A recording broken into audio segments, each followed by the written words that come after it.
আর এরকম বন্যা তো কখনো দেখি নাই, আমি তো দেখি না আমার লাইফে। পুরো বাংলাদেশকে পরিবার মনে করি। বন্যায় যারা কষ্ট করছে তাদের জন্য, আর কিছু না, জাস্ট এখান থেকে হার্ট থেকে নিয়ে আসছি। এতটুকু হলেও যদি দিতে পারি শান্তি পাবো সেই জন্য। Because last 25 years I in Canada, but এই বছরে আমি দেশে আমি কখনো দেখিনি এরকম বন্যা, আর মানুষের এত কষ্ট কখনোই দেখিনি। আর কয়েকবার যখন চান্স নিয়েছি আমি আমার বাচ্চাদেরকে নিয়ে, আমরা চান্স পাই নাই বিকজ অফ ওই যে দলের জন্যে বা কিছু মাস্তানের জন্যে আমরা ঢুকতেই পাই না, লোকজন দিয়ে পাঠাই দিছি আমরা। কিন্তু এইবার ভাবছি যে নিজেরা আসবো, তাই আসছি, যদি আমার বাচ্চারা নাই আমার সাথে। এবং আমি জানি যে এখানে দিলে আমরা, আমাদের বাচ্চারা যখন এত কিছু করতে পারছে, they can do anything, whatever they, ওখানে আসবে আমাদের দেশে যে কোনো বিপদ ওরা পারবে। কেউ তো পারে নাই এত বড় একটা জিনিস থেকে আমাদেরকে মুক্ত করতে, পারছি কি কেউ? আমরা কেউ পারি নাই, আমরা সাথে গল্প করছি, শুধু টক শো করছি বসে বসে, but we didn't do anything. ওরা করে দেখাই দিচ্ছে মাত্র অনলি 15 ডেজের মধ্যে। So that's why I respect them. ওদের জন্য দোয়া করি, সারা রাত দোয়া করি আল্লাহর জন্য ওদেরকে আরও শক্তি দেয়, আরও সুন্দর করে ওদের মানুষ বানায়, দেশটা যেন সত্যি সত্যি সুন্দর দেশ হয়। That's why I came to here. I feel really proud. পুরো বাংলাদেশকে পরিবার মনে করি। আমাদের এই বিশাল বড় পরিবারের একটা অংশ যেহেতু এই মুহূর্তে আসলে কষ্টে আছে, কাজেই নিজেদের জায়গা থেকে যেভাবে আমরা কাজে লাগতে পারি সেই সূত্রেই আসলে আসা এখানে। একটা বিশাল বড় প্রাপ্তি আমাদের, কারণ বিগত অনেক সময় আসলে হয়তো আমাদের মনে দ্বিধাদ্বন্দ্ব থেকেছে যে ত্রাণের সামগ্রীগুলো আসলে ঠিক জায়গায় পৌঁছাচ্ছে কিনা, নিডি পিপল আসলে পাচ্ছে কিনা। আমি মনে করি এটা আমাদের জন্য অনেক বড় একটা বিজয়, যেটা আসলে আমাদের রিসেন্ট আমাদের যে একটা বিজয় সেখান থেকেই উদ্ভূত।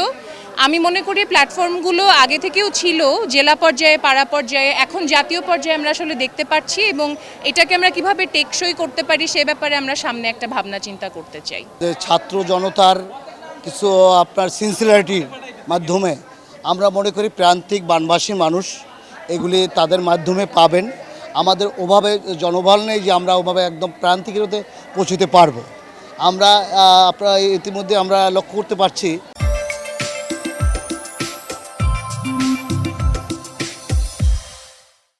যে বৈষম্যবিরোধী ছাত্র আন্দোলনের নেতৃবৃন্দ সহ সশস্ত্রভাবে বিভিন্ন বাহিনীর মানুষ প্রান্তিক জনগোষ্ঠীর মাঝে তারা তাদের ওয়েতে জনগণের সহযোগিতায় তারা বানবাসী মানুষের পাশে তারা দাঁড়িয়েছে। এবং ইতিপূর্বে আমরা এভাবে দেখিনি যে সাধারণ মানুষের বন্যা দুর্গত মানুষের পাশে এভাবে দাঁড়িয়েছে। বাংলাদেশের ইতিহাসে এটা একটা বিরল ঘটনা। আমরা এই জন্য সন্তুষ্ট হয়ে আজকে এই যে আপনার ত্রাণে আমরা আমাদের দলের পক্ষ থেকে আমাদের সাধ্য মতন আমরা অংশগ্রহণ করছি। আজকে আপনারা দেখতে পাচ্ছেন ইতিমধ্যে টাকা সংগ্রহের যে ব্যাপারটা, নগদ অর্থ শুধুমাত্র টিএসসিতে আছে এবং ঔষধপত্রের ব্যাপারটা টিএসসিতে আছে, বাদ বাকি যা কিছু আছে কাপড় চোপড় এবং যে খাদ্যদ্রব্য সংগ্রহ, এটা আসলে ঢাকা বিশ্ববিদ্যালয়ের যে জিমনেশিয়াম বা সেন্ট্রাল ফিল্ড এই জায়গাটাতে আসলে পাঠিয়ে দেওয়া হয়েছে। এবং টাকা পয়সার ব্যাপারে আমি একটু তথ্য যদি বলি, যে প্রথম দিন আমাদের টাকা পয়সা উঠেছে 32 লক্ষ টাকার মতো নগদ অর্থ, এবং আরও কিছু ছিল মানে অনলাইন ব্যাংকিং এবং ব্যাংক অ্যাকাউন্টের মধ্যে।